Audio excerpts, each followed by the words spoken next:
아이폰 12 시리즈에서 처음으로 아이폰용 맥세이프가 탑재될 때만 해도 굳이 저런 걸 왜 넣었냐, 폰 무게만 늘어난다, 자석으로 할 수 있는 건 별거 없을 것이다 등 좋지 못한 반응이 대부분이었는데, 지금 맥세이프에 대한 반응은 그때와 완전히 다르죠. 맥세이프는 아이폰만의 큰 장점이 되었습니다. 하지만 애플은 이 맥세이프를 아이폰만의 장점으로 가두지 않았습니다. 2023년 4월 무선전력 컨소시엄 WPC는 애플과 협력하여 새로운 규격인 C2를 발표했고, C2에는 무선 충전 시 위치가 어긋나는 것을 방지하기 위해 자석을 내장하는 MPP이 추가되었습니다. 최근에는 안드로이드 스마트폰에서도 맥세이프와 같은 자석 부착을 사용하기 위해서 맥세이프와 동일한 형태의 자석이 들어간 케이스를 사용하시는 분들이 많은데, C2를 적용하게 된다면 안드로이드 스마트폰에서도 맥세이프와 같은 경험을 할 수 있는 거기 때문에 갤럭시 S 시리즈에 C2를 적용하는 걸 바라시는 분들이 많았습니다. 갤럭시 S25 시리즈에는 C2가 적용되긴 하는 것 같습니다. 하지만 우리가 기대하는 갤세이프는 없을 것으로 보입니다. WPC에서 새로운 무선 충전 규격을 발표했습니다.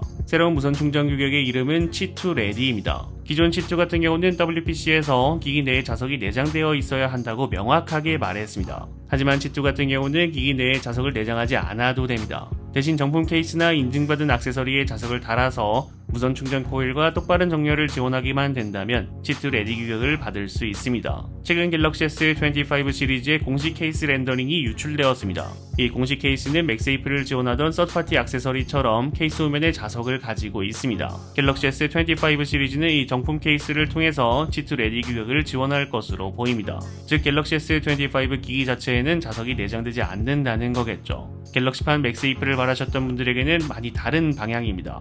결국 갤럭시에서 맥세이프를 사용하기 위해서는 자석을 가진 케이스를 사용해야 한다는 것은 기존 사용성과 크게 차이가 없다는 겁니다. 하지만 그렇다고 해서 자석이 내장되는 게 모든 점이 좋아진다고 볼 수 없습니다. 일단 자석을 내장하여 제품을 설계하는데 어려움도 있었을 거고, 갤럭시 S25 시리즈가 가벼운 무게를 가져 휴대성이 뛰어날 것으로 기대가 되고 있는데, 자석을 내장했다고 하면 기대하고 있는 휴대성을 가지긴 힘들었겠죠. 그리고 울트라 모델의 S펜이 자석으로 작동되기 때문에 기기 내에 자석을 내장했다면 S펜의 간섭도 존재했을 것으로 보입니다. 아쉽다면 아쉬운데 원래도 없었던 거라 공식 케이스가 나오는 걸로 만족해야겠네요. 여러분들이 생각하시는 갤럭시 S25의 무선 충전에 대해서 댓글을 남겨주시면 감사드리겠습니다. 시청해주셔서 감사합니다. 지금까지 알비였습니다.